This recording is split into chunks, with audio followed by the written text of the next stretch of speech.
Siyahıda növbə Kaspen İnformasiya Mərkəzində. Buyurun. Xanımlar və cənablar, hörmətli sədr və hörmətli iştirakçılar. Abid Qafarov, Azərbaycandan Kaspen İnformasiya Mərkəzi. Mən bugün sizin qarşınızda dururam ki, bizim çox diqqət və qayğımıza layiq olan kritik bir məsələyə, Azərbaycanda söz azadlığının vəziyyətinə diqqət ayıraq.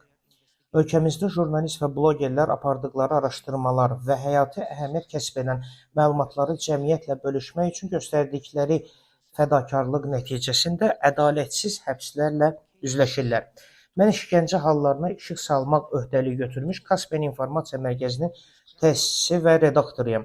Təəssüf ki, mən də saxta böhtan ittihamı ilə haqsız yerə həbs olunarkən bu baskının qurbanı oldum.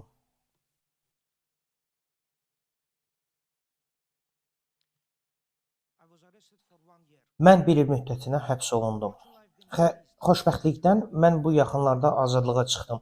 Bununla belə həmkarım və informasiya mərkəzimizdəki jurnalist yoldaşım İlham Hasanoğlu hələ də dəmir barmaqlıqlar arxasındadır. Onun oğlunun toyuna bir gün qalmış həbs olunması bu ədalətsiz hərəkətlərin dərin təsirini göstərir. Bu məsələnin jurnalistlərdən və blogerlərdən kənara çıxdığını başa düşmək çox vacibdir. Ailələrimizə də təsir edir. Sevdiklərimiz sırf haqsızlıq qarşısında susturulmaq istəməyən insanlarla ünsiyyətdə olduqları üçün təqiblərə məruz qalır. Azərbaycanda təqiblərə məruz qalan jurnalist və blogerlər arasında Əvəz Zeynallı, Polad Aslanov, Elvin İsayev, Mahir Ələkbərov, Samir Aşırov, Əfqan Xəlaliyev, Cəmil Məmmədli və s. Bu şəxslər bir çoxları kimi sadəcə olaraq azad söz demək və həqiqəti söyləmək hüquqlarından istifadə etdikləri üçün əsassız həbslərə, təqiblərə və həbslərə məruz qalıblar. Onların hamısı hazırda həbsdədir.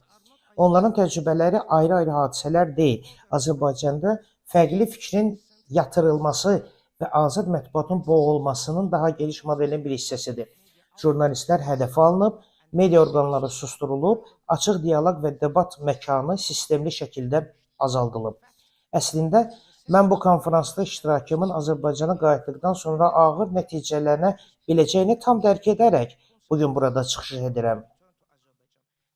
Məhz həmin bu konferansdan qayıdandan sonra həbs edilən Bəxtiyar Hacıyevin işi ədalətsizliyə qarşı səsini ucaldanların üzləşdiyi riskləri bariz şəkildə xatırladır. Xanımlar və cənablar, Azərbaycandakı vəziyyət təcili beynəlxalq diqqət və tədbir görməyi tələb edir.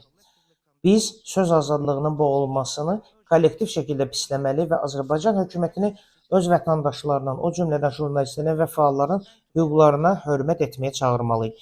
Biz öz ölkələrində müsbət dəyişikliklərə nail olmaq istəyənləri dəstəkləmək üçün birlikdə olmalıyıq. Diqqətinizə görə təşəkkürlər.